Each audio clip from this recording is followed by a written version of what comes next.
काल रात्री 8 ते 8:30च्या दरम्यान यातील मृतक शिवा वजरकर आणि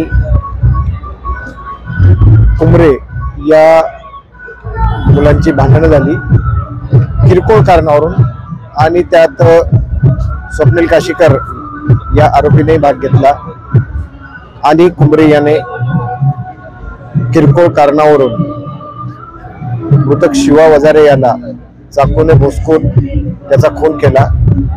सदर प्रकरणात 3 आरोपी ताब्यात घेतला असून पुढील तपास रामनगर पोलीस करत आहेत। नाही, सगळे एकाच गटाचे आहेत, त्यामुळे कुठला याच्यात प्रथमदर्शनी कुठला राजकीय अँगल दिसून येत नाही।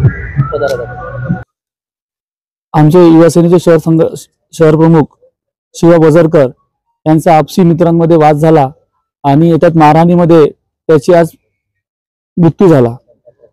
ज्या कोणी आरोपी आहे यांना त्वरित कठोर शिक्षा झाली पाहिजे अशी शिवसेनेतर्फे आम्ही